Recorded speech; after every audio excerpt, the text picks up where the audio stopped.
A girl went to a store just a few minutes away from her house, but she never came back. The police started their search, and over the course of the investigation, they uncovered some pretty strange clues. Still, the mystery remained unsolved for decades until the truth came out in a completely unexpected way. Christy Wesselman was born on April 19, 1970 in Glen Ellen, Illinois. She lived there with her mom, 2 older brothers, and a sister.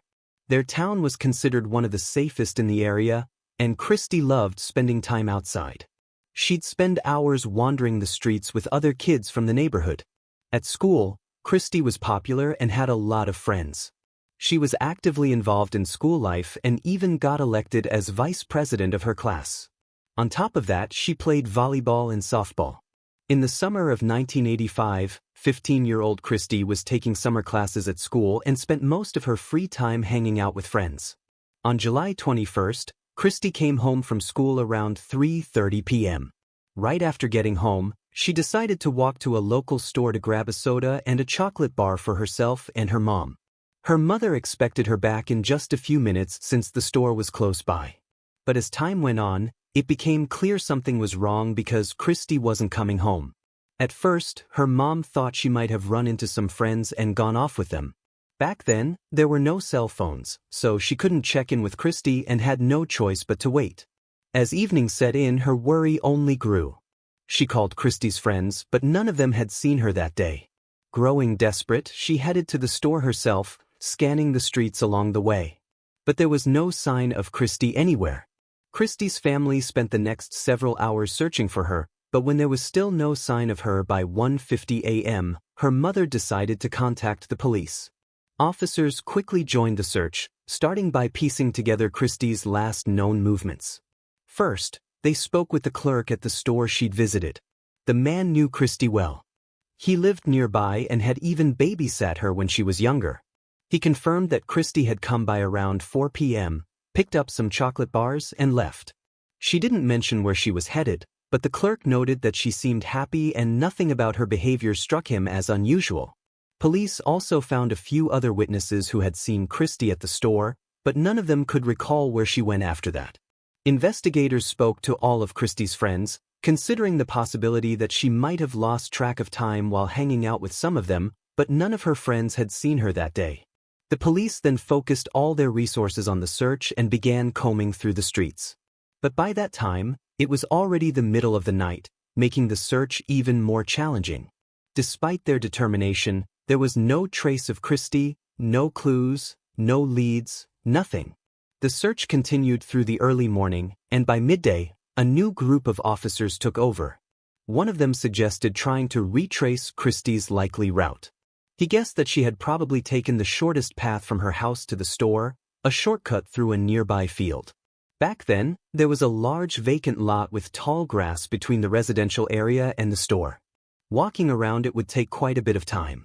For adults driving cars, it wasn't an issue, but local kids who frequented the store or the nearby McDonald's always took a shortcut through the field, where a narrow path had been worn into the grass. The detective decided to follow this trail.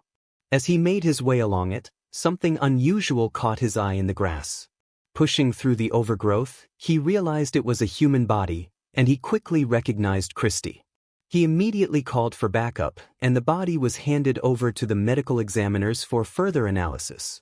Forensic specialists combed through the crime scene for any evidence, but their search came up empty. No footprints, no personal belongings, nothing to help explain what had happened. The medical examiners determined that Christy had died from 8 stab wounds. They also found evidence of SA and collected the perpetrator's biological material. But in 1985, DNA testing was still in its infancy and not commonly used in criminal investigations. So, with no way to analyze it, the sample was stored for future use. Christy's mother also helped police piece together another interesting detail. Christy had been wearing a pearl ring on her finger that day. However, the ring was nowhere to be found, neither on her body nor at the crime scene. Detectives concluded that the killer might have taken it and instructed all officers to keep an eye on pawnshops in case the murderer tried to sell it. With no physical evidence to work with, the police focused on finding potential witnesses who might have seen Christy or the killer near the field. They managed to track down several people who had used the same path around the estimated time of the murder, but none of them reported seeing anything suspicious. It was quite weird because Christie's body was just a few yards off the trail, although it was hidden by the tall grass, making it nearly impossible to spot.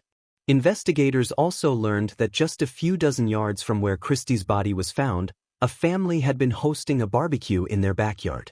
But despite being so close to the scene, none of them remembered hearing or seeing anything out of the ordinary. An employee at a gas station about 60 yards from the field also worked his entire shift that day, but didn't notice anything out of the ordinary. To the police, the situation seemed bizarre. So many people had been near the crime scene, yet no one saw or heard anything. Investigators theorized that the unknown attacker either followed Christie from the store to the field or encountered her on the path. He likely led her just a few yards into the tall grass and killed her, all without making a sound. Detectives considered the possibility that Christie might have known her killer, which could explain why there were no screams. After all, their town was small and many residents knew each other. Police began investigating all the men who knew Christie, but this effort led nowhere. They also compiled a list of men in the area with prior convictions for violent crimes. Several suspects were reviewed, but none of them could be tied to the murder. For several months, the police made little progress in solving the mystery. They continued following up on tips and investigating new suspects, but every lead brought them to a dead end. This dragged on for 3 long years until an unexpected breakthrough came in 1988. By that time, DNA analysis was becoming a key tool in criminal investigations. Detectives decided to collect DNA samples from everyone who had been a potential suspect in Christie's case over the years. Many agreed to cooperate, and none of their samples matched the biological evidence found at the scene. But there was one person who refused to provide a DNA sample. Dana Henry, a 34-year-old man living near the field where Christie was found, had been on the police's radar from the first days of the investigation. At the time, Henry denied having anything to do with the crime. But now his refusal to give a sample made detectives seriously question his innocence. The police decided to seek a court order to obtain his DNA. Henry appeared at the court hearing and continued to insist he was innocent. However, he was charged with contempt of court and held in a local jail cell for several days. Only after that, Henry agreed to provide his DNA sample. In the end, his DNA didn't match the killer's sample, and Henry was released. Once he was out, he told reporters that he had been held in a jail cell without clothing and was only released after he gave in to the immense pressure and reluctantly agreed to provide a sample.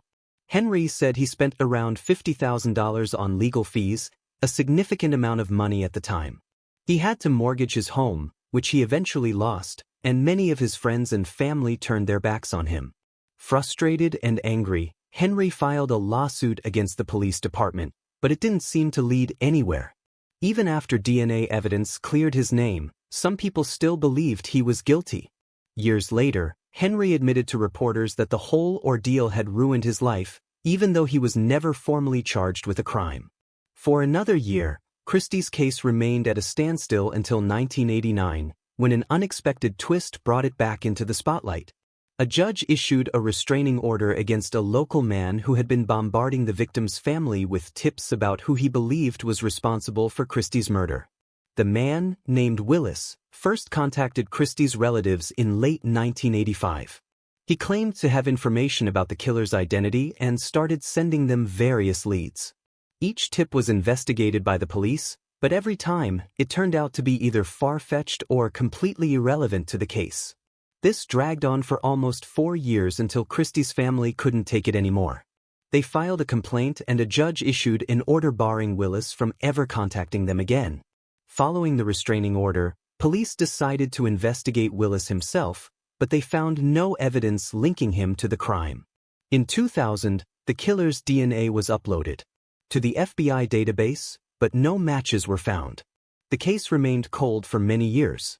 From time to time, the police revisited it, following up on tips, but they never got any closer to catching the killer. This went on for 3 entire decades. Over the years, the original detectives had all retired or moved on, and Christie's case had been assigned to a new team. Then, in 2015, something completely unexpected happened. One day, they got a notification from the FBI database.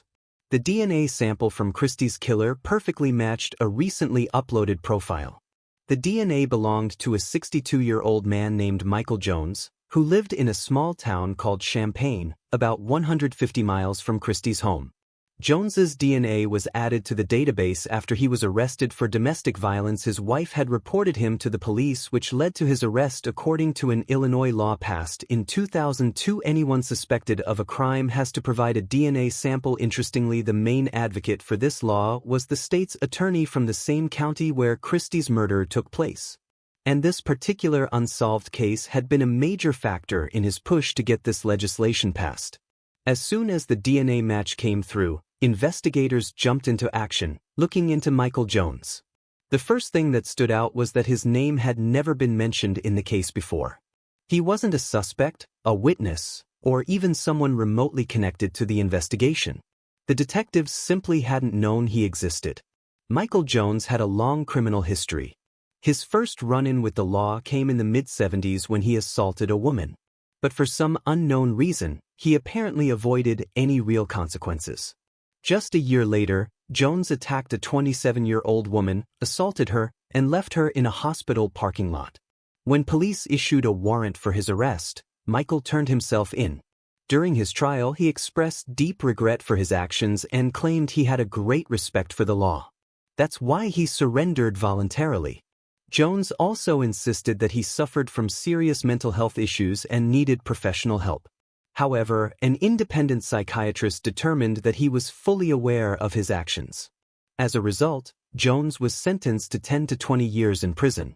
As you might have guessed, Michael was released early for good behavior. He ended up serving just 6 years of his sentence and was back on the streets by 1983, 2 years before Christie's murder. What's even more striking is that his victim wasn't informed of his early release. Later, she stated that had she known, she would have done everything in her power to challenge the decision. A year after his release, Michael got married.